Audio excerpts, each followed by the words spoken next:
I want you to consider something for a moment. What if your version or your idea of happiness or fulfillment is not even yours?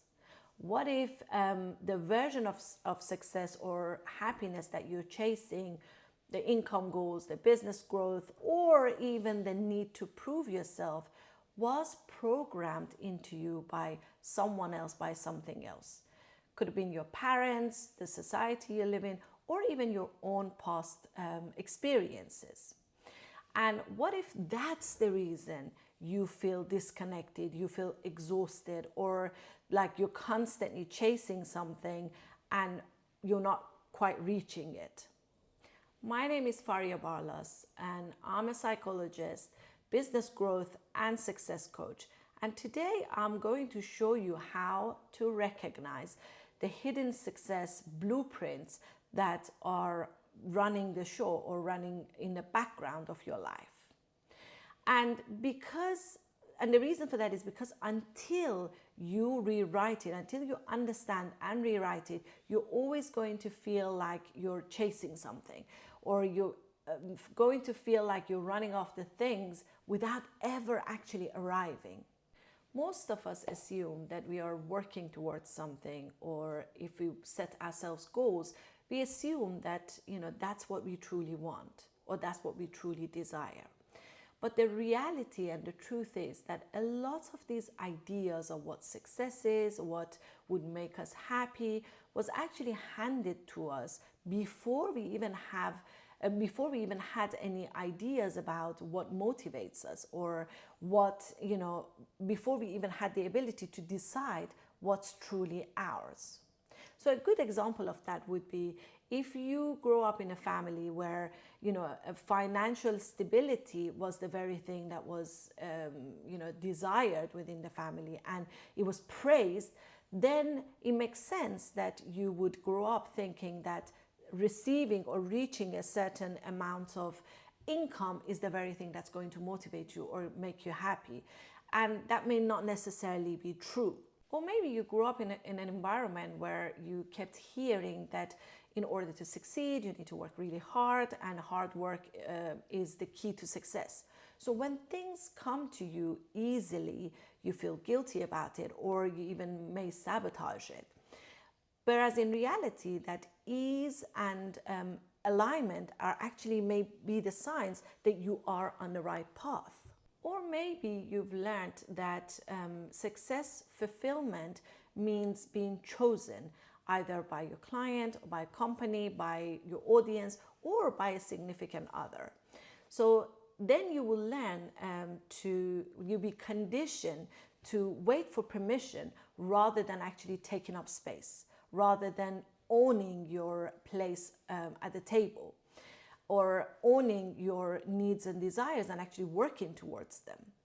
Whatever it is, these conditioning run so deep that at times you don't even recognize them, and yet they're at the background. They are influencing the decisions we make for our lives, for our businesses, even for our relationships. So how do you know if you're actually following a version of a fulfillment or a success that may not be yours? There are some signs that you can look out for. The most important one is when you set yourself a goal and you work so hard to reach that goal, but once you actually get to it, you don't really feel much. So you expect it to maybe feel joy or excitement, or maybe even feel confident or fulfilled, but instead you don't really feel much, or you find yourself immediately jumping into the next goal without actually staying in that place for a moment to celebrate or to check in how you truly feel about it. I see that a lot. I see people setting themselves goals, working so hard to get there, but once they get there, they don't really feel much. They're on to the next goal. So that's usually not a good sign. Or you feel like success feels like pressure. It feels like something that you have to push through. It doesn't feel like expansion. It doesn't feel like growth necessarily. So you may feel like instead of being excited about expansion, you feel anxiety. you feel like you need to constantly then now prove yourself or make sure that the next thing is going to be as good, or there is a lot of fear around failure or trying to avoid that failure. Or you may feel like you keep hitting the same ceiling, so that you work towards something, you make all the progress, but then when you get to somewhere that you want to, something keeps pulling you back. Something prevents you from moving further. So you keep getting stuck at the same ceiling. And it's probably because stepping into the next stage would mean that you have to own this new identity, and you're probably not ready to do that. The other sign is when your motivation is external. It's not coming from within yourself. So when you get encouraged by external factors, be that, when you're being told that you're good at something, or when you get financial reward, these are not internal necessarily. You may feel like you're chasing this happiness or that sense of fulfillment because it will earn you respect or love or even validation, and not necessarily because it's genuinely aligned with who you are and what you want to do. And the other sign is when you feel disconnected from the work that you're doing, that you don't feel that connection, you don't feel you don't necessarily feel good or excited about it. So it could be that even if you're good at something that you're doing, even if what you're doing gives you great results, but it doesn't feel right. You don't really feel like you're following your own path. So these are some of the signs that your success or happiness blueprint is outdated. These are the signs that this blueprint is actually keeping you stuck. It's keeping you in a place where it doesn't truly reflect what you want. And the things that you get are not really aligned with your version of happiness. So what to do once you figure out that maybe this version of success or this version of happiness may not be yours, and how to figure out what is instead.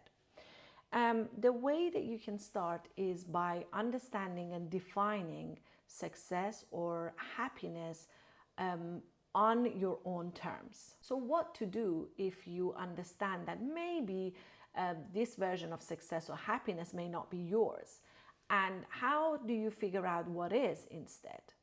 Now, the first step you need to take is to try to define success on your own terms.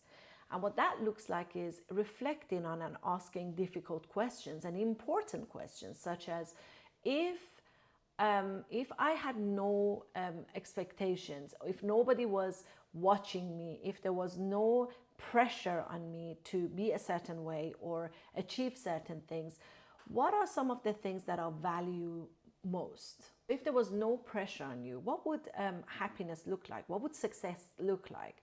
Does it look like maybe having more impact, maybe more freedom, maybe more time? Does it look like you maybe wanting to create more deeper connections, deeper relationships? Or maybe it's more about you giving yourself permission to just be rather than constantly doing things. The next step is to identify where these beliefs or these blueprints are coming from. Is it somebody's approval that you're unconsciously trying to seek? Or when you think about success or the beliefs around success, does it feel light? Does it feel heavy?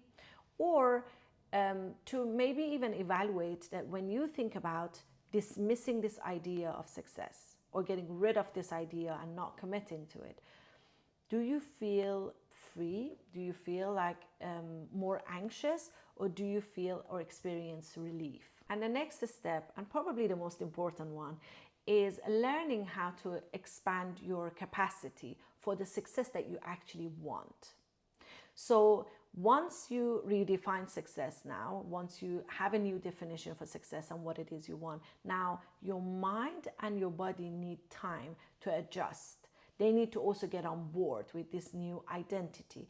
Because remember, as you are changing your definition, the way you relate to it also changes.